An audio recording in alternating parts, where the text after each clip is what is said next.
Halaman berapa nih? Summa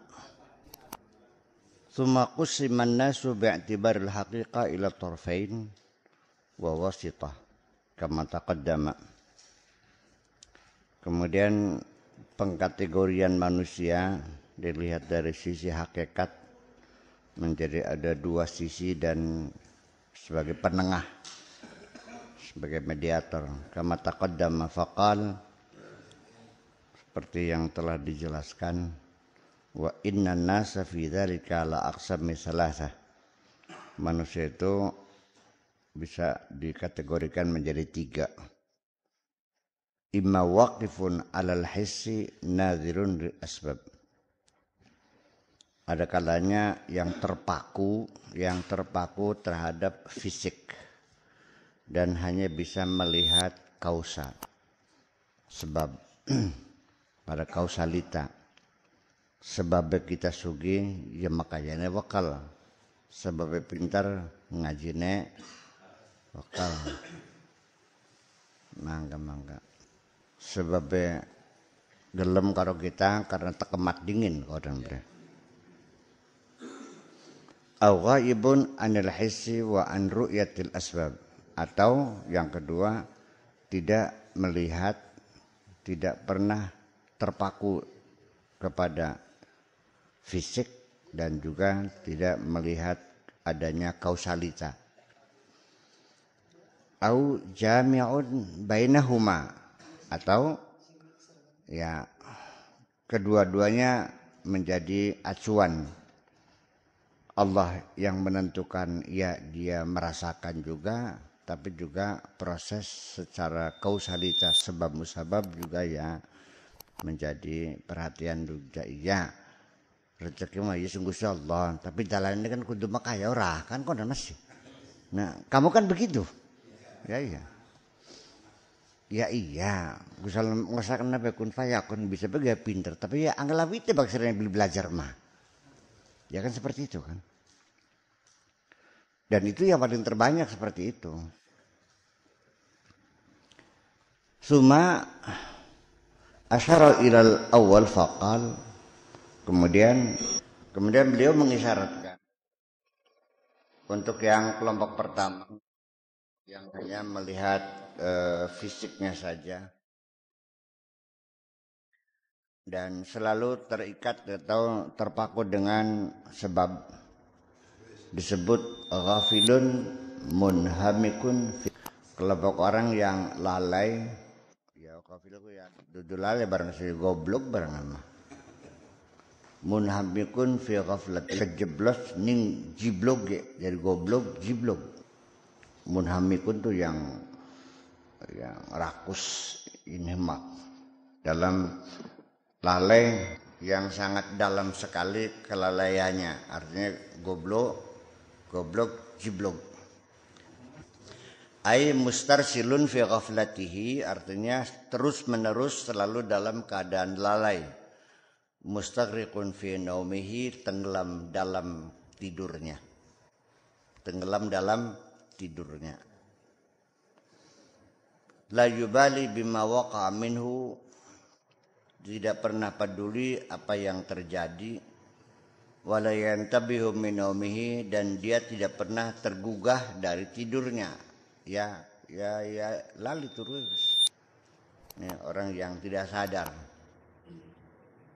Tsumma bayyana asal ghaflatihi, kemudian dijelaskan sebab kelalaian dia apa? Qawiyat dairatu hissihi, artinya wilayah fisik dia terlalu kuat. Magnet fisiknya terlalu kuat, selalu serba materi.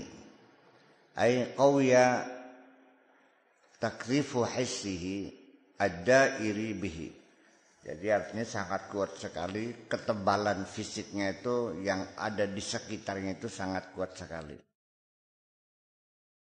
Fataksifu hina izin hijabuhu wa azuma jahluhu, sehingga hijabnya menjadi semakin tebal dan kebodohannya semakin besar. Fa'azumat ghaflatuhu, lalainya ya semakin besar lagi. Walau faniyat dairatu hissihi, kalau daerah fisiknya itu, daerah hisnya itu hancur atau binasa, latasalat ruhuhu bi'alamil malakuti wal jabarut, maka pasti akan nyambung rohnya itu dengan alam malakut dan alam jabarut. Falam taro ilal jam'a, lalu dia tidak akan lagi melihat kecuali adalah kesatuan. Au tarol jam'a fi ainil farqi, atau dia melihat kesatuan dalam perbedaan, dalam pandangan perbedaan. Wal farqu fi ainil jam'i, dan perbedaan dalam pandangan kesatuan. Lakinna lamma qawiyat da'irat hissihi, tetapi ketika daerah fisiknya itu terlalu kuat, intamasat nuru basiratihi, maka cahaya basirahnya menjadi redup. Kamakal, seperti dikatakan, wantamasat hadratu qudsihi, dan menjadi reduplah kehadiratan kesuciannya. Ai intamasat anhu hadratul qudsi, artinya kehadiratan kudus menjadi redup. Wahya syuhudul ma'anil malakutiyati lintimasi basiratihi, yaitu redup tidak bisa melihat makna-makna malakutiyah, kekuasaan Allah di alam semesta ini, lintimasi basiratihi, karena redupnya basirah atau pandangan atau mata hatinya. Li'anna hadhil ma'ani la tudrikuha ilal basirah, karena makna-makna pemahaman-pemahaman seperti itu tidak akan bisa dipahami kecuali basirah yang memahaminya. Kalau rasio mah nggak bakal ketemu, logika nggak bakal nyampe. Yang bisa tembus ke sana secara transandental dan secara transparan ya hanya basirah.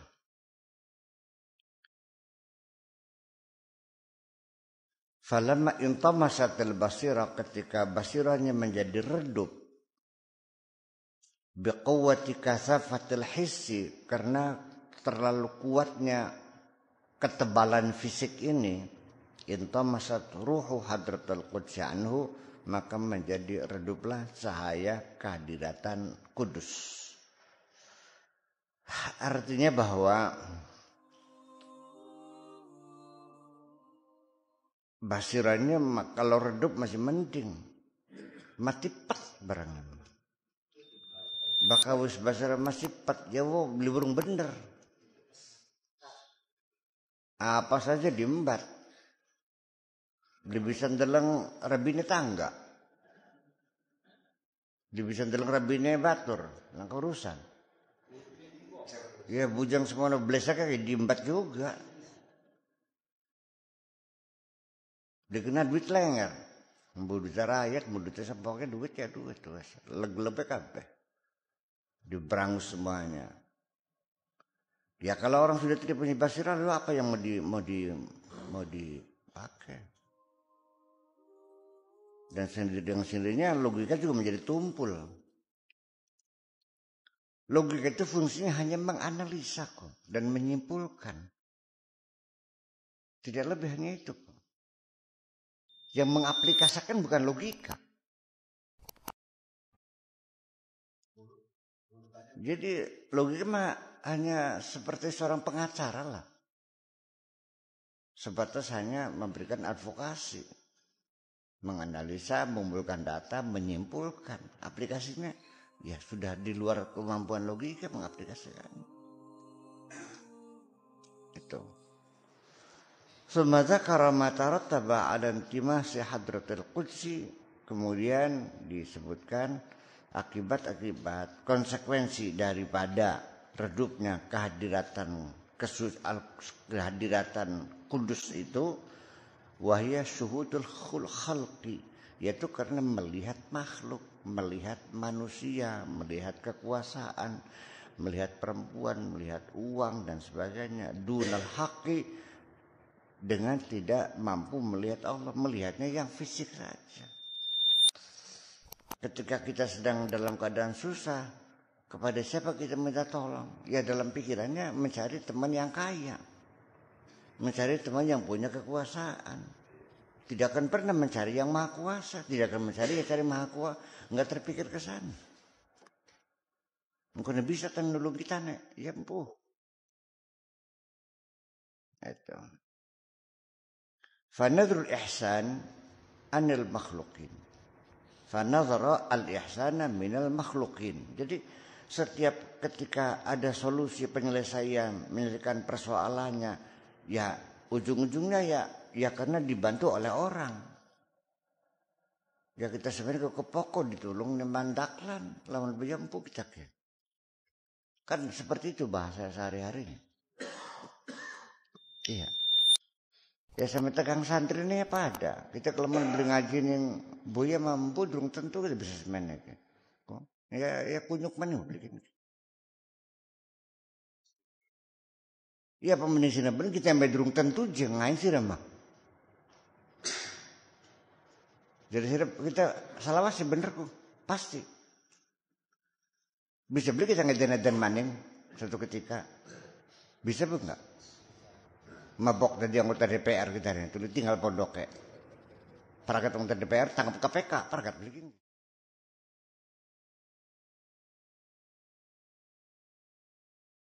Kan mabok jabatan kekuasaan. Iya. Jadi ya tetap gandulannya mengharapkan kebaikan-kebaikan sesamanya aja. Nggak pernah terpikir. Ya istighosah mah mau sekedar gada-gede kan kamu nyelok buli ke barangnya mah. Ning jero atine mau nyelok buli kan enggak.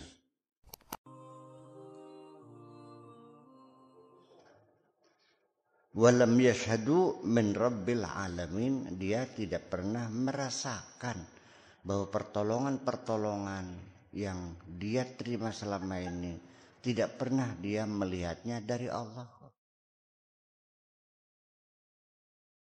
Ini satu sisi orang yang menerima kebaikan. Yang berbuat baik lebih jahat lagi. Dia memposisikan dirinya lebih hebat dari Allah. Lama-lama kita masih modal simpengan sirak.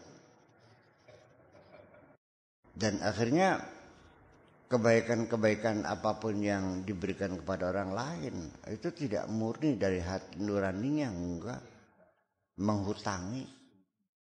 Dan suatu ketika akan diungkap kembali kok. Kamu pernah gak diundat oleh orang yang dulu pernah menolong kamu? Kenapa? Kecewa dia kan menolong kamu. Yang dia ngomong sih kita nolong bocah kan kayak nolong kiri kecempeng. Beli maning-maning teh, beli wis kapok. Kalau begitu dia itu tidak menolong kamu, tapi dia menolong dirinya sendiri untuk meningkatkan prestasinya, meminta penghargaan. Kalau saya katakan beginilah, mungkin tidak dikatakan, tapi dengan ucapan-ucapannya seperti kacang melupakan kulit, seperti air susu dibalas dengan air tuba, seperti menolong anjing terjepit dan sebagainya. Itu ungkapan-ungkapan kekecewaan semacam itu.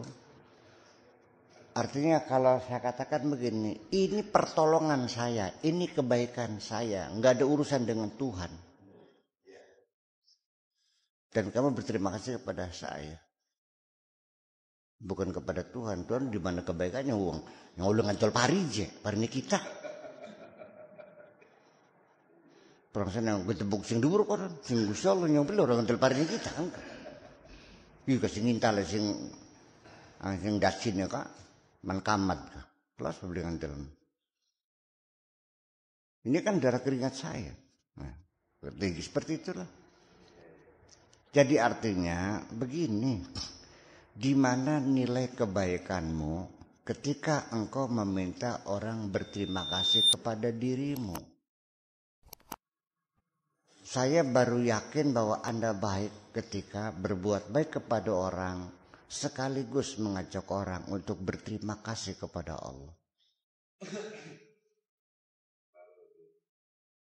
Ya, aduh kesuwun Pak Haji, ini Gusti Allah kesuwun.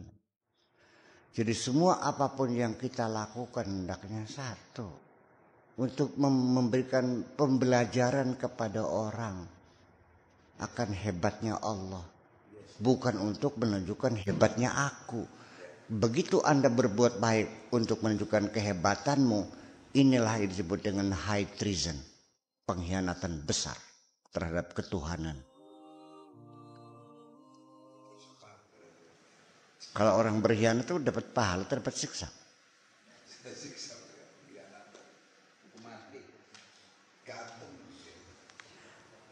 Nah, begini, bagaimana perasaan saya ketika saya titip sama Mang Taryono, tolong bagiakan duit ning wong junti, ya 10 juta satu sewon ya, sing pada kelaparan ka, toko wong ke duit sing kita,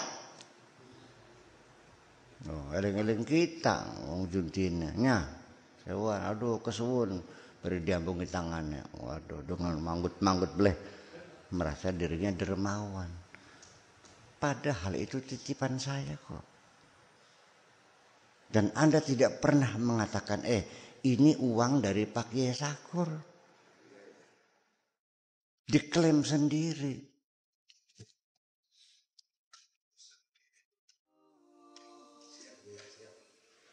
Itu kan namanya distributor pengkhianat.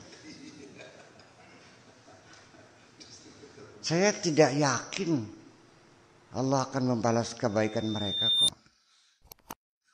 Dasarnya apa?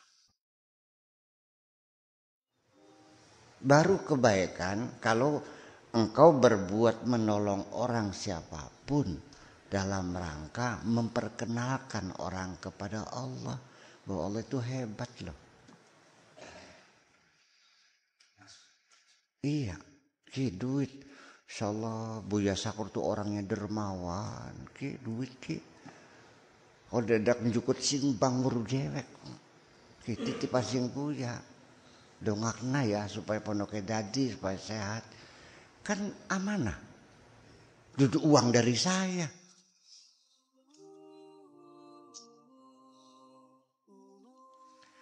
Ruwet kan? Kita tidak pernah merasa bahwa ketika menolong orang, kita meneruskan kebaikan Allah. Hanya sebagai perantara.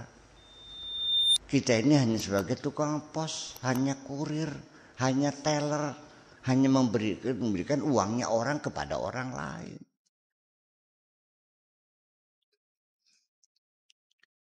Ya ketika Anda melipat Allah, menyembunyikan Allah,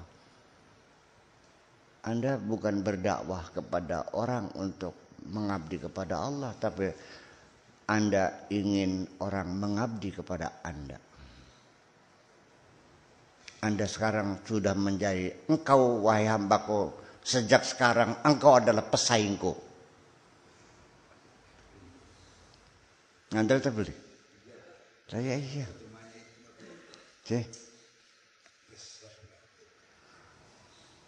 Nah ini dosa-dosa besar semacam ini kan hampir tidak dirasakan.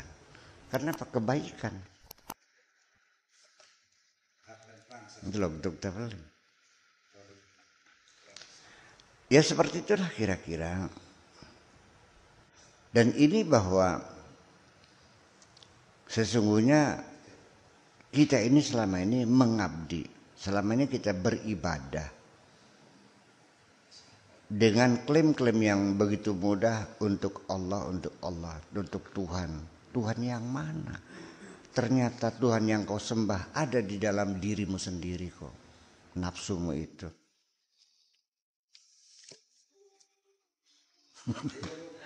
Lah makanya afara'aita alladzi takhadha ilahahu hawahu. Tahu enggak? Terlalu banyak orang yang menuhankan dirinya sendiri. Siapa aku? Siapa berani aku? Kan begitu.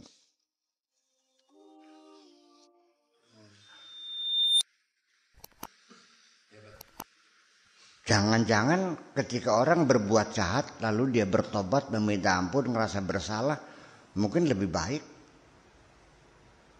daripada menolong orang tapi dia dengan bangganya sebagai pahlawan menolong orang dan menuntut balas budi dari orang lain.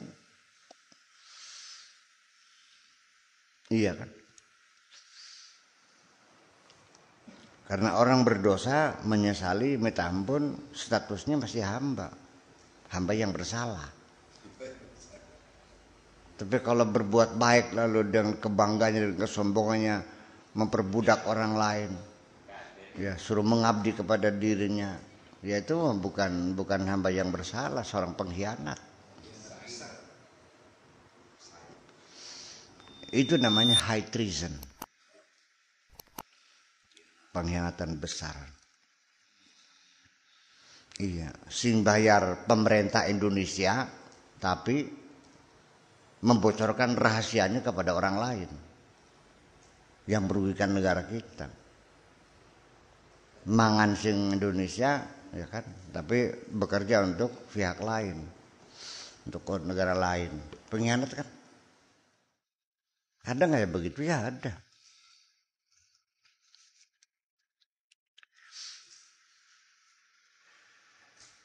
Seperti itu. Dan pengkhianatan itu terjadi. Di pondok ini juga terjadi. Bukannya tidak ada orang yang makannya di sini, minum di sini, berak di sini, tapi bekerja untuk orang lain. Yang melapor-laporkan saya kan gitu. Wes gak perlu kita kan. Yang nggak usah marah. Memang begitulah keadaan dunia. Seperti begitu. Ndene marah kena takon, lapor-laporaken. Iya.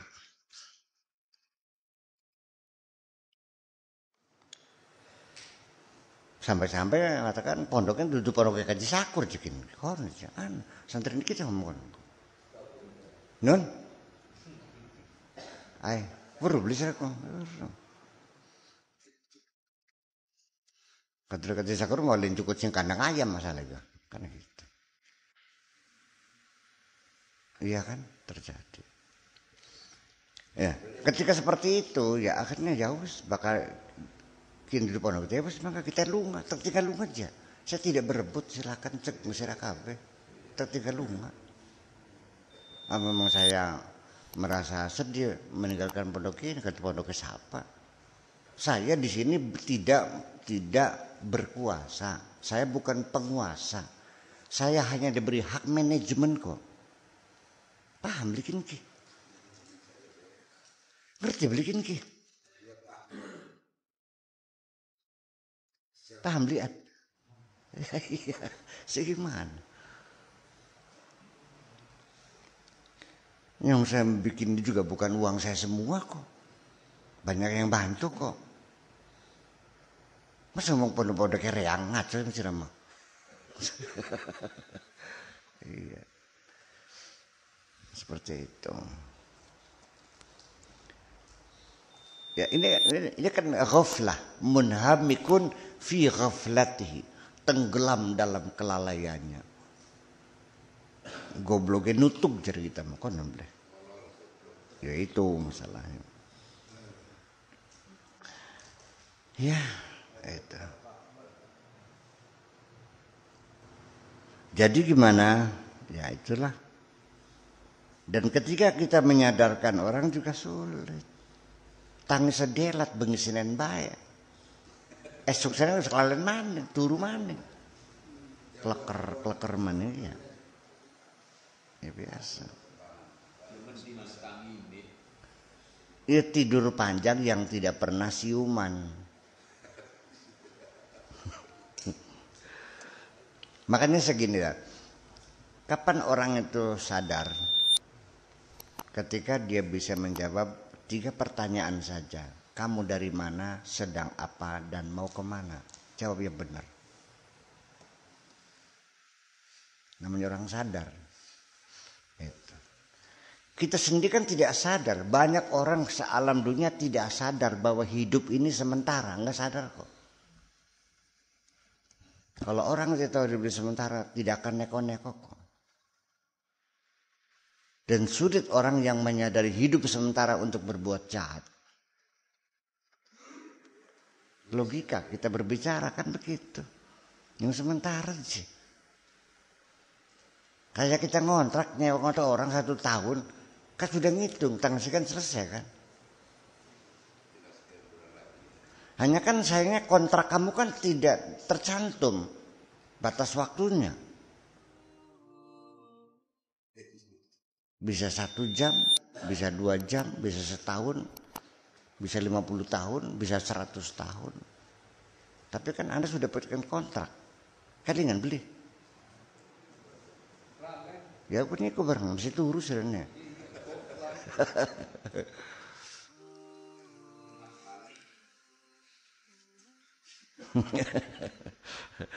Qultu kullu man lam yafna an dairatu hissihi, semua orang yang masih belum membinasakan wilayah fisiknya, artinya masih sebagai makhluk fisik saja. Walam yaghib an syuhudi nafsihi bi syuhudi rabbih, dan tidak pernah hilang dalam pikirannya selalu melihat dirinya, tidak pernah melihat Tuhannya. La yutma'u an yataharrara min riqqi ihsanil khalqi, tidak ada harapan dia akan menjadi orang merdeka dari perbudakan kebaikan orang lain. Tidak bisa diharapkan dia akan menjadi orang merdeka dari perbudakan kebaikan orang lain. Karena kebaikan itu memperbudak. Kebaikan ini bagaimanapun sulit untuk melepaskan kebaikan dengan perbudakan. Setiap kita menerima kebaikan-kebaikan yang terlalu banyak dari siapapun, pasti kita disuruh aja nurut kok. Kongon mateni wong gelem le? Gelem. Kongon bobat gelem. Suruh apa saja nurut. Kebaikan itu memperbudak dirimu. Nah, selagi engkau hanya merasakan kebaikan orang, maka Anda menjadi budaknya orang. Sekarang saya mau nunggu kapan Anda sadar akan kebaikan Allah, sehingga seketika itu Anda menjadi budaknya Allah. Itu saja persoalan. Ya kan mau ngantar serubus. Ini menjadi persoalan yang sangat inti dalam ibadah. Ibadah itu apa sih? Mengabdi. Pengabdianmu kepada siapa? Mengabdi itu menghamba. Abdun ya ta'abbad itu menghambakan diri. Ngabula, njongos, bujang. Bujang ini siapa? Ya ini Gusti Allah. Kita nggak bujang ya Gusti Allah. Ya kita makin-makin baik. Diberi terserah Gusti Allah. Diberi bagian. Sempetnya Gusti Allah senang kan gitu. Ya, jadi terus gimana? Selagi Anda tidak pernah merasakan, tidak pernah merasa menerima kebaikan dari Allah, Anda tidak akan mungkin akan menjadi hamba Allah kok. Dasarnya apa? Ya. Nah itu yang menjadi persoalan seperti itu. Ini sangat inti sekali. Nanti direnungi aja gitu. Begini. Majikan menyuruh babunya nyuci baju. Lalu sang babu itu minta uang untuk beli sabun, dikasih nggak? Dikasih. Majikan nyuruh bujangnya, babunya suruh bikin kopi. Ternyata gasnya habis. Lalu dia minta uang untuk beli gas, dikasih nggak? Selagi itu tugas untuk melaksanakan perintah majikan, tidak masuk akal kalau majikan tidak memfasilitasi. Kalau Anda tidak difasilitasi, berarti Anda tidak disuruh. Aja lur pegawaian, ngerti belum? Ini orang kenapa sih?